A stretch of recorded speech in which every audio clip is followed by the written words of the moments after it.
Good evening and thank you for joining us on India Business Hour. I'm Parikshit Luthra. My colleague Ritu Singh joins us from our Mumbai studios. Let's start with a quick check on Dalal Street. The market started the January series on a strong footing, led by positive global cues. The Nifty flirted with the 10,900 mark but failed to sustain at that level. The index ended with gains of about 0.75%.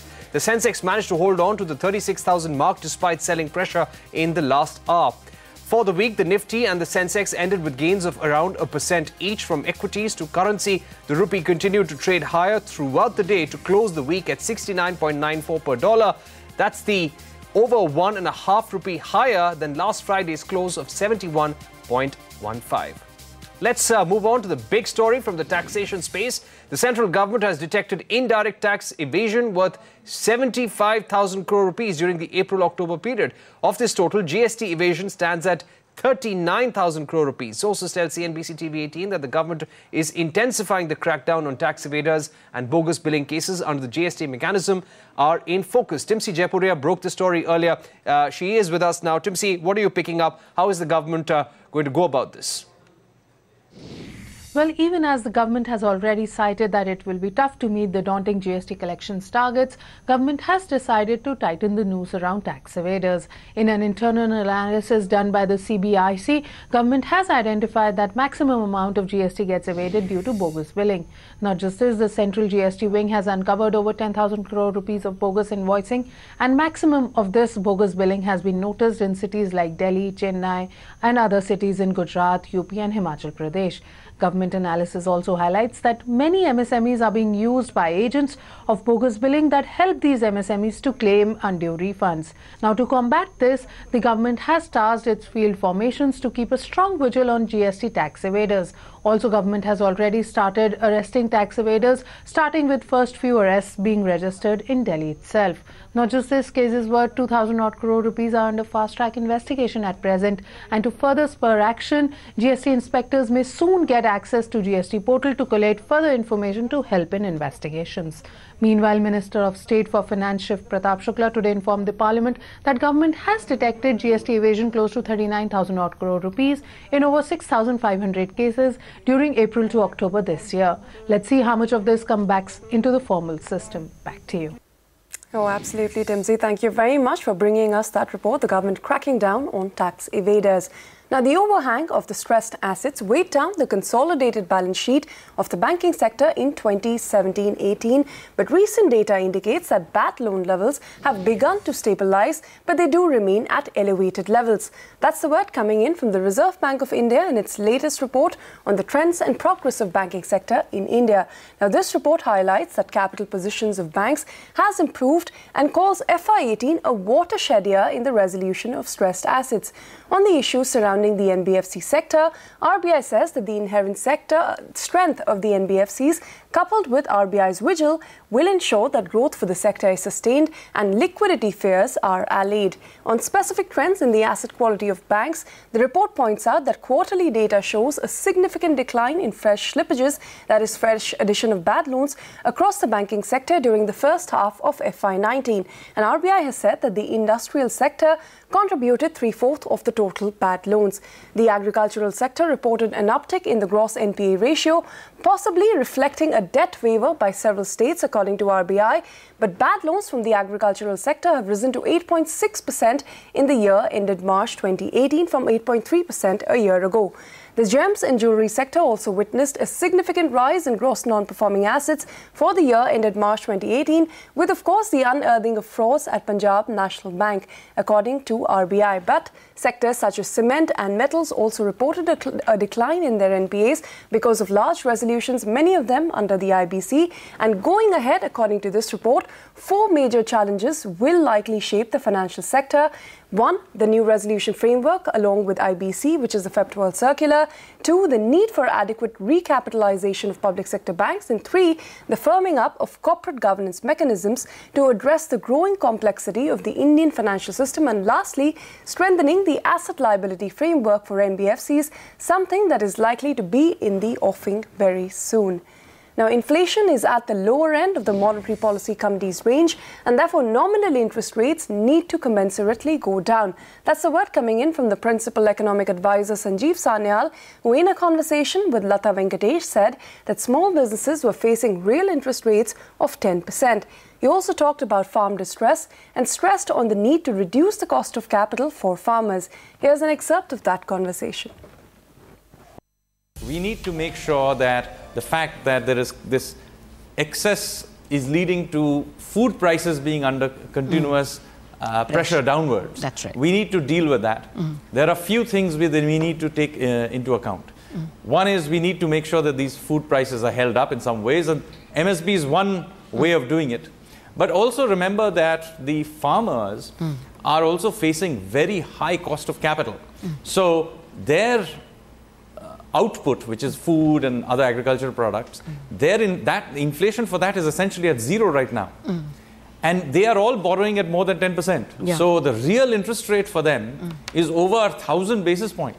So we need to begin seriously about reducing the cost of capital. In fact, in some ways, this is the source, if you think about it, for the demands you see for farm waiver and other farm loan waiver, etc. This is the source of it. The cost of capital is very expensive. By the way, not just for farmers, for small businesses and many others as well. Yes. So this is one big area. Like you said, that we've got a severe food disinflation, which has actually been surprising. One thought that MSPs would perhaps increase the prices. That has not happened. And now to add to that, we also have a fuel disinflation. So what do you look at in terms of, how much rate cuts can come? We already have a fairly comfortable liquidity with the Reserve Bank promising 50,000 crore of bond purchases December, Jan, Feb and March. To add to that, how much space for rate cuts do you see in 2019?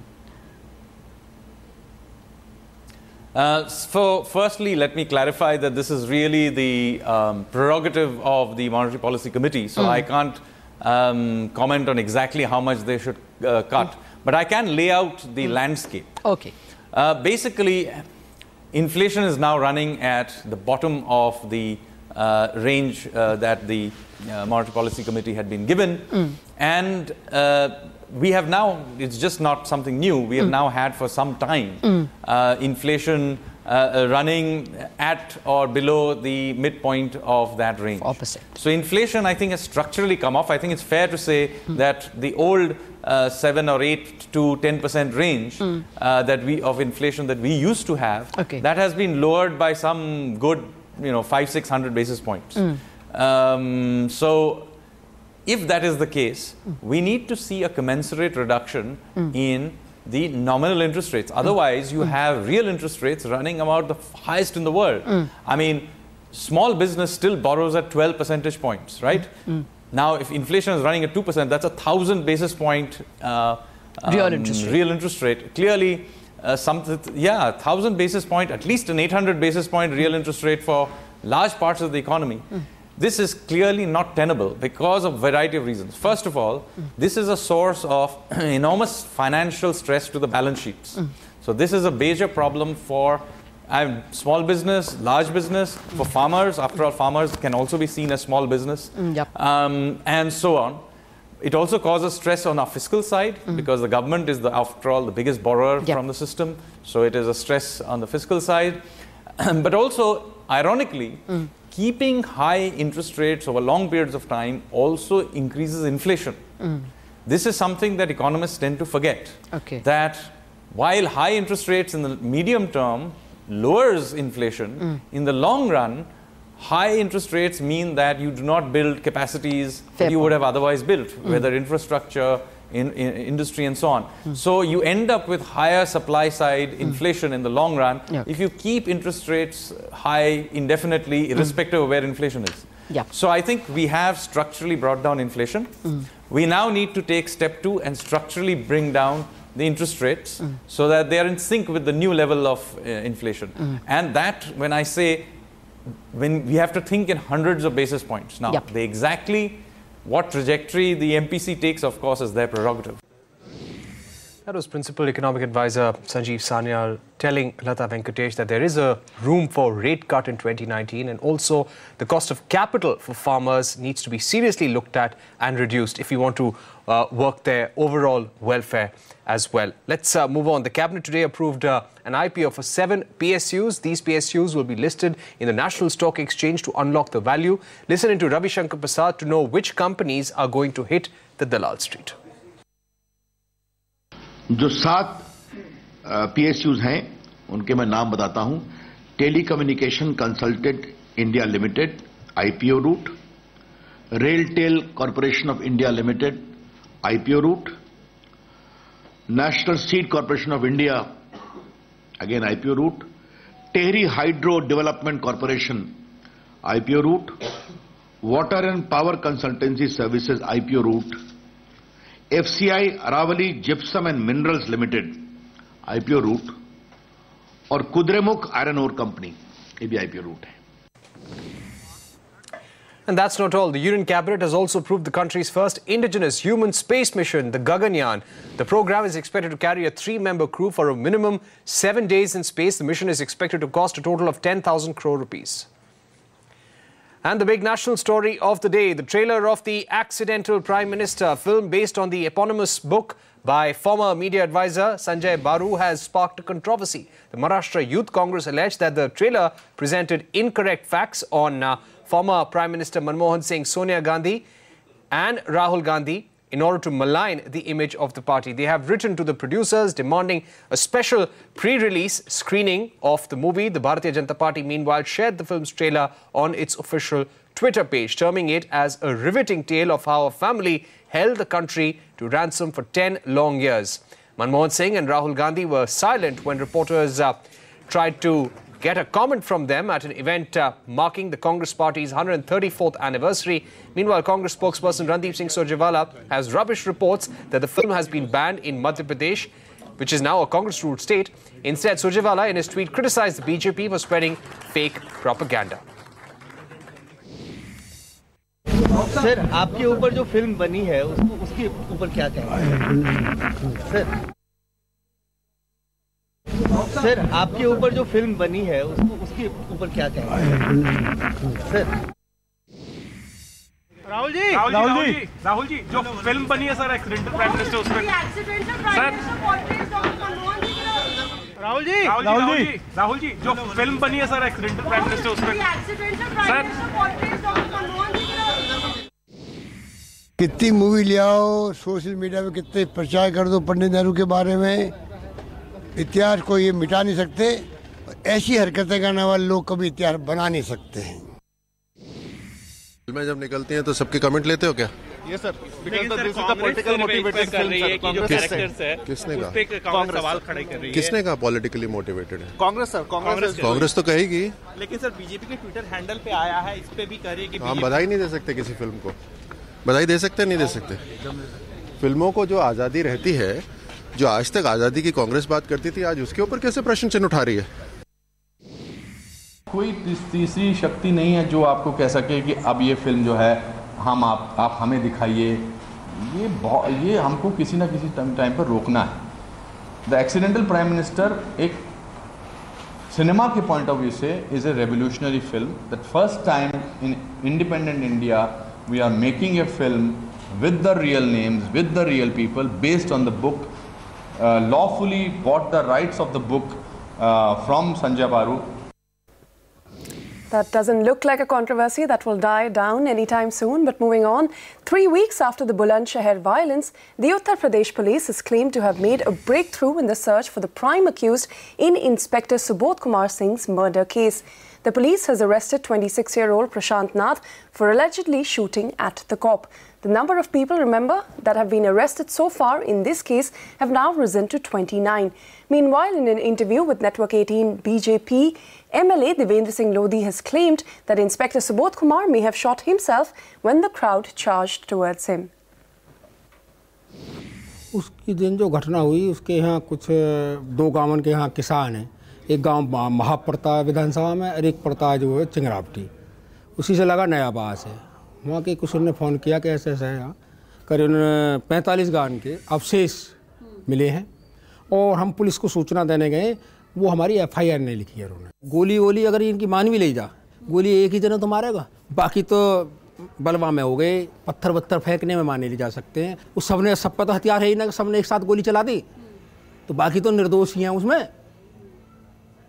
इनकी बात मान लीजिए तो एक ने चलाई होगी, एक ही तो गोली लगी हुई है इंस्पेक्टर साहब के, और उस गोली पर संदेह आवे कि गोली क्या लगी है, क्योंकि जो इंस्पेक्टर साहब है वो भी जो है एनकाउंटर स्पेशलिस्ट है, उन्होंने कई मार के अपने भी गोली मारी है कई बार, तो हो सकती है बचाव में जब उन्होंने देखोगे इससे गोली लग गई तो उन्होंने यहाँ मारी, वो भी छड़ के लग सकती है।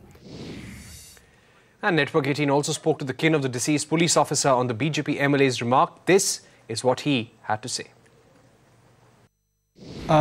First of all I would say that I would really ask him that on what basis, on which logical way is he asking or saying this thing. And my first and last priority, as well as my family's priorities, are to get justice for my father. The kind of politics that is being played by whether it's the BJP MLA or other people on the ground, does it not belittle the cause for which your father sacrificed his life? I would just request him to be sensible about that a son has lost his father and the nation has lost a great policeman.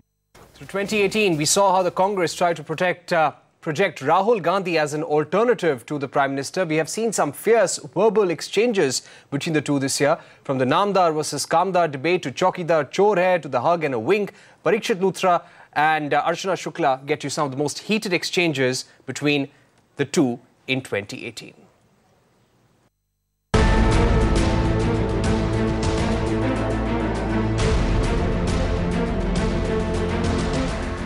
उन्होंने ऐसी banking नीतियां बनाई कि जिसमें बैंकों पर दबाव डाले गए, टेलीफोन जाते थे, अपने चहेतों को लोन मिलता था, वो लोन पैसा नहीं दे पा रहे थे, बैंक, नेता, सरकार, बिचौलिए मिलकर के उसका रिस्ट्रक्चर करते थे, बैंक से गया पैसा कभी बैंक में आता नहीं था। मोदी जी ये देश को नहीं बता सकते हैं कि 22,000 करोड़ रुपए जो नीरव मोदी जी ने जनता का पैसा छीन कर लिया है, उसके बारे में कौन जिम्मेदार? अलग अलग मंत्री आ रहे हैं, सोशल जस्टिस के आए, डिफेंस मिनिस्टर आए, मगर फाइनेंस मिनिस्टर या प्राइम मिनिस्टर जो जिम्मेदार है उन्होंने इसके बारे में कुछ नहीं कहा। He must explain why a businessman has been favored. I know, I can see he's smiling, but there is a touch of nervousness in the gentleman. There is a touch of nervousness in the gentleman, and he is looking away from me. I can understand that. And now he cannot look into my eyes. He cannot look into my eyes. I can see that. How can it be? Because the Prime Minister has not been truthful.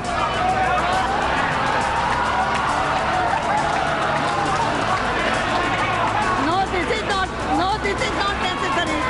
No.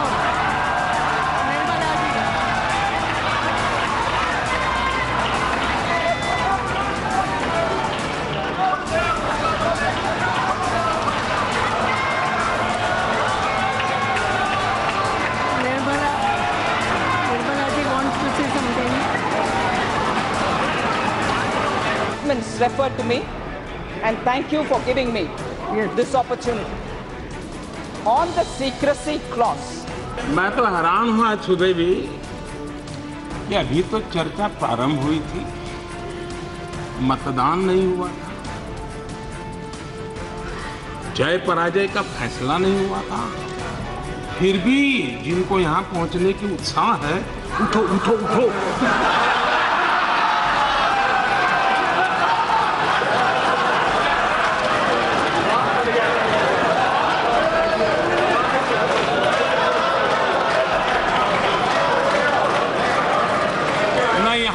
उठा सकता है न बिठा सकता है, 125 करोड़ देशवासी बिठा सकते हैं, 125 करोड़ देशवासी उठा सकते हैं। The ex-president of France is saying is that the Prime Minister of India is a thief. For the first time, probably in Indian history, a ex-French president is calling our Prime Minister a thief. जो माँ बेटे रुपयों की हेरा फेरी में जमानत पे घूम रहे हैं, वो आज मोदी को प्रमाण पत्र दे रहे हैं।